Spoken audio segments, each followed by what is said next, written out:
useful. So, but okay, here's the thing. So I love detox, and I know, like, stuff within the animal world. I don't actually know some of the specificities of detoxing in humans. So, for example, like we all know that, well, I say we all know, for example, let me backtrack here. You're going to do something really scientific that no one has any idea what you're talking about. We all know about these pathways, right? Right. Actually, I wasn't doing that, but I might have done that maybe once or twice in my life before. Okay, let's get serious for a second because I think I want to learn. So the problem that so many pet parents have with modern toxic life, right? Let's just call it modern toxic life, which is normal life, right?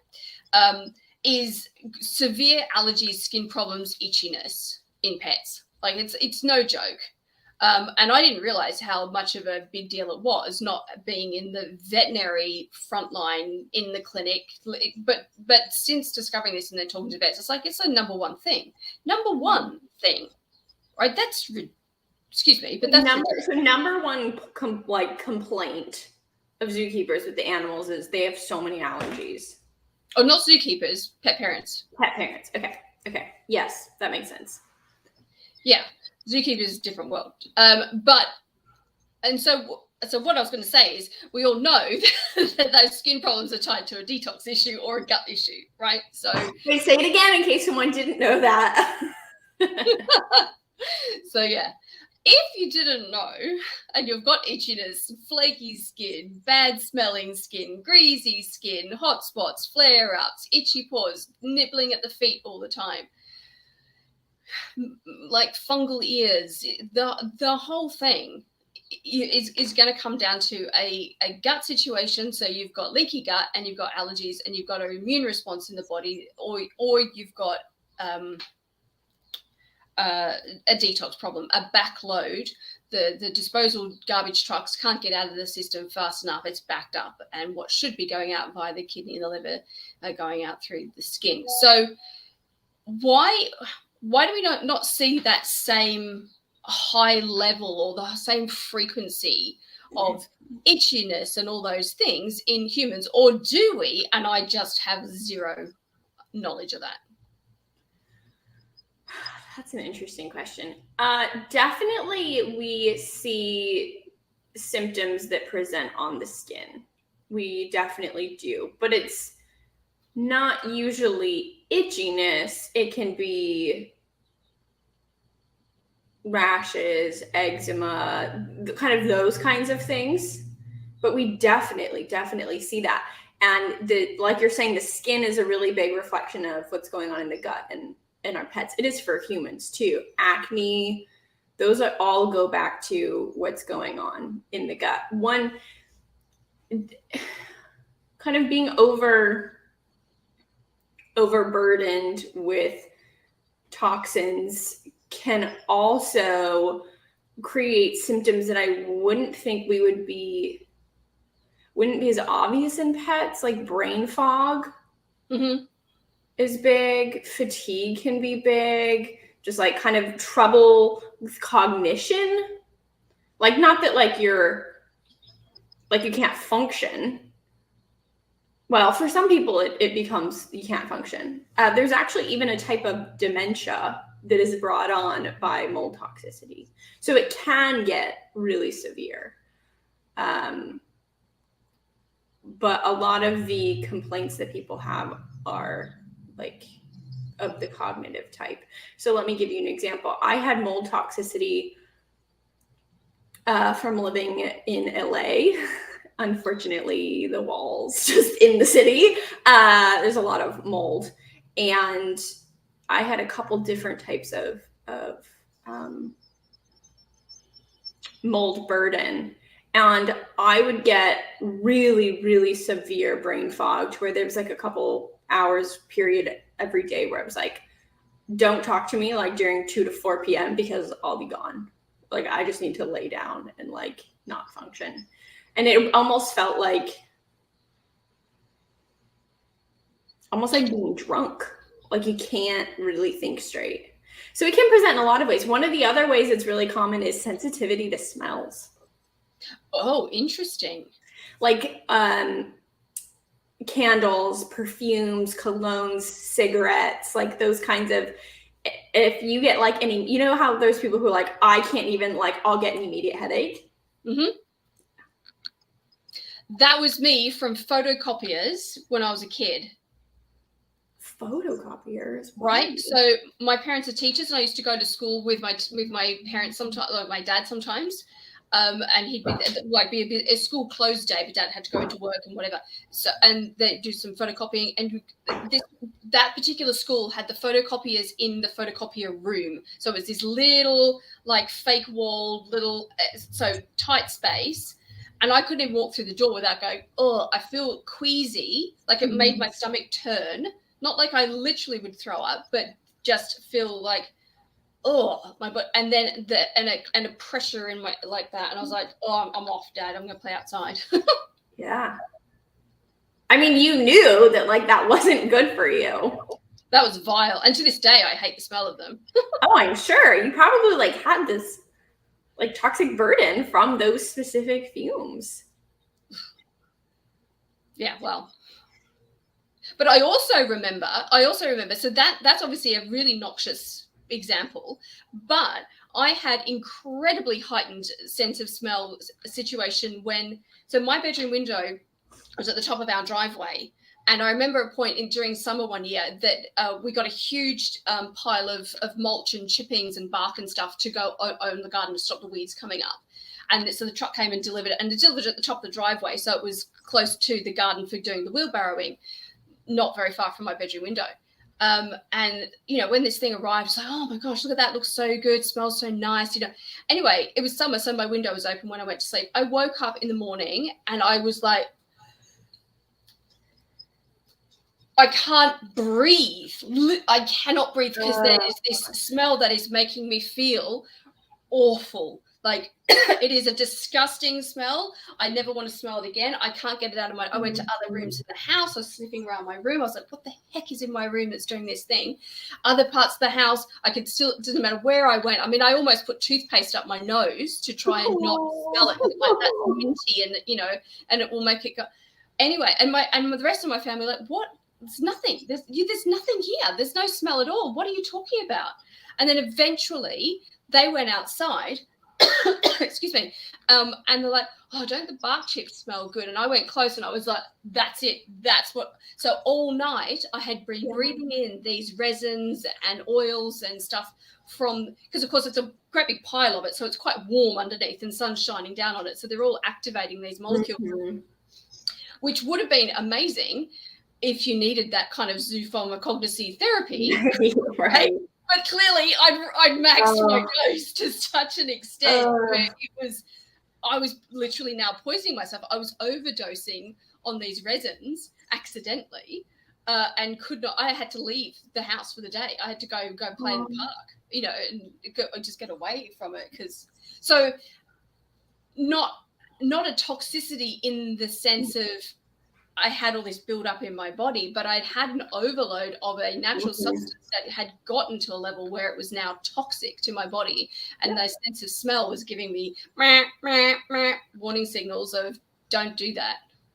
That's actually like a really good example of how it can happen, right? Because it's usually this exposure over time. Yeah, and then that happened to be 8 hours, so a really truncated period of time. Yeah. When you think of it in terms of, I might have been exposed to glyphosate every time I go for a walk in the park or whatever. But the intensity was so much that it only took that long before it was. I have a patient who, I'll be vague here, in her career, she was exposed to, there was mold under the carpet. Wow. And she was in there every day for decades. And when they pulled up the carpet, she said it was green slime. Yeah, sorry, I should have waited till you finished swallowing. And it has impacted her. To say it's impacted her health would be like an understatement. Yeah. And what can happen is you can become just sensitive to anything and everything. Yeah. So, you know, like you had that exposure to that specific smell and whatever, you know, like you said, resins and oils and whatever was in there. And so when you smelled that, you were like, oh my gosh, your body's responding to that. Well, there are so many different types of toxins and toxicants. So toxins are like natural, toxicants are man-made, but for the sake of it, there's so many different types of toxins, and many of them are kind of within our environment in a low level, non-threatening way. Yeah. But because our body becomes sensitized to it, even that non-threatening element can then be a threat to the body. So if you have mold toxicity, you can become sensitive to fermented foods or even certain supplements. A lot of supplements are made through fermentation processes. So you can be really sensitive to different supplements. If you have a yeast overgrowth, your immune system can become sensitized to yeast. And so if you eat like bread that has yeast in it, you can actually have a reaction, or yogurt, which is fermented, or sauerkraut. So it can, but then it can go outside of that and you can just kind of be sensitive to all the things. Oh, so people who are, a lot of people know, like if you're the kind of person who you have to be super careful, like whenever you're taking something because you're super sensitive, that could be something to look into. Yeah. Unrelated, well, possibly related question. Just thinking about you saying sensitivity there. You know how you always hear about, oh, do you have dry skin, oily skin, T-section skin, right? And sensitive skin, that's always a common one. Is sensitive skin actually just sensitive skin, or is it related to having toxic problems in the body such that your skin now is? Because I can't, again, so going back to first principles, it's a little bit of a stumbling block to believe that you would have but with your genetic information, a not ideal version of something.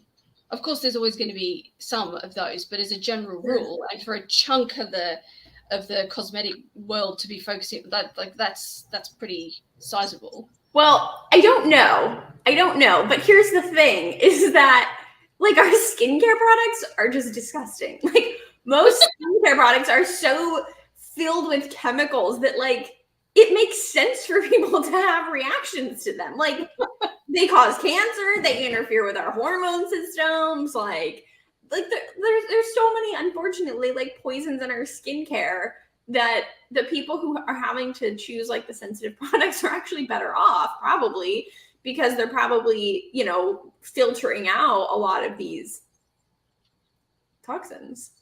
So and is that still the case now? Because I mean, obviously, I don't know, whenever it was 20 years ago or something, when maybe more, when the Body Shop, it was more than that, it was like 30 years, when the Body Shop started, like, and that became like clean skincare, organic health, like, and then all these other brands started to then go, oh, we'll be hypoallergenic. And so are we still mired in toxic skincare, or is it really? Oh yeah, in some countries worse than others. Like you guys have it a little bit better. In the US, we're kind of screwed. Like they just don't monitor. Like it's basically like you can put stuff in there and then for it to be taken out, you have to like prove that it's toxic versus proving that it's safe to put it in. Like how backwards is that? So there's a lot of chemicals that are banned in Europe, and you know, I'm still in the UK now. They are very much legal and on the market in skincare products here. And the problem is that now we have the greenwashing, which is where like on the bottle, they'll say like natural and like put the leaves and like it makes it seem like it's not, but it is. Like who wants to get a degree in this stuff to have to understand it, you know? And unfortunately, sometimes that is kind of what it feels like. Yeah. Okay. Interesting, because I guess I haven't had commercial, like mainstream products for quite a while now, and I guess what you do becomes the normal, and so it's sure, yeah, totally. How bad it could be or is. And once you find like a brand that's you like and trust and you know what's in it, then it's pretty, for the most part, it's pretty easy to stick to that. But it's kind of this big thing that most people don't know, and so it's like, well, where do I even start? Like, how do I know what's dirty and what's clean and which ones are? So I have to share a story. It's like not related to toxins, but when you were talking about like what happened with the driveway and the chips and stuff, like this was coming to my mind, and I was like chuckling a little bit, not because your stories are really awful, like because this thing is coming to mind. So I have to just share it, okay? Okay. Okay, so when we first met and you were like, Peanut was having these issues of the greasy skin and oily, and poor baby was like losing her hair and chewing her feet, and like the vet was giving all these different medications, and I like put her on like the best kibble. Anyway, you came in and blew my mind, and we're like, there is no best kibble, did you know? So anyway, she's off all those meds and has like the most gorgeous skin and hair now. Anyway, Peanut. So during this transition time, I was very averse to the raw idea. And I was like, I have to ease into that, because like the idea of just like, I don't even buy or eat meat. And the idea of just like buying raw meat and just like plopping it in the bowl, like made me literally ill. Yeah. So I'm like, okay, I'm going to start by getting meat at the butcher, like local, whatever, and lightly cooking it. Yeah.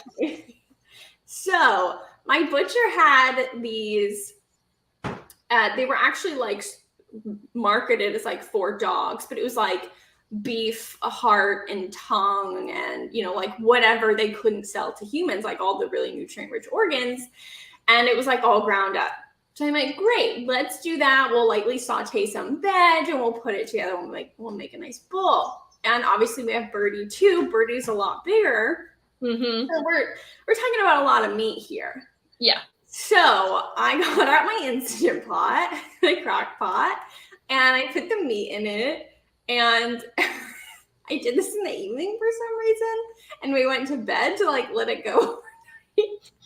And all of a sudden, at probably like 3 a.m., both my husband and I shot up out of bed like at the same time. And all of a sudden, all the dogs, Kitty, like they all started stirring, and we were like suffocating. And it felt like we were in the meat stew. Like we had our bedroom door closed, and somehow the fumes of the cooking, like beef heart and tongue, like come into the room and was trapped. And when I say I couldn't breathe and I thought I might die, I am not exaggerating. Just shut up, and we were like, what's happening? Get it out of the house. And we're like running around the house, like opening all the windows, like we put the Instant Pot outside, and we just had to like stand outside for like an hour and like let the house air out. Anyway, I switched to raw meat.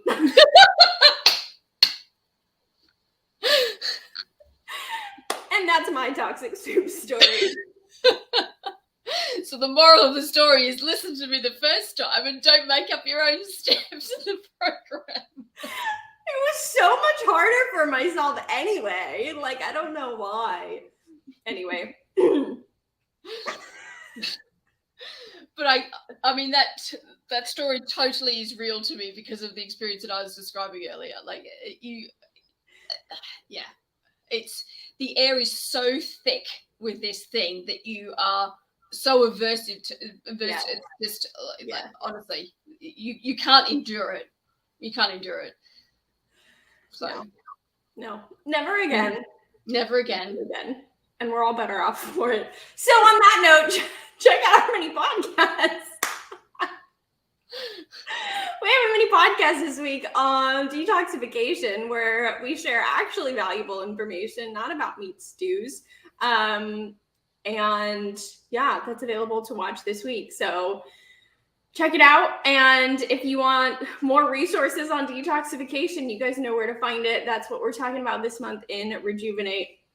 So you can go to joinrejuve.com if you want to check that out and join us. But until next time, try not to accidentally poison yourselves, even with well-intentioned, really good things, let alone all the rubbish out there. So maybe here's the thing: go around into each room of the house, find one thing that you're like, what is this? Like, what's in it? What's made it? Can I read these ingredients on the back of it? Can I read the label on this? What does that, right? Just find one thing each room, chuck it out, because you don't want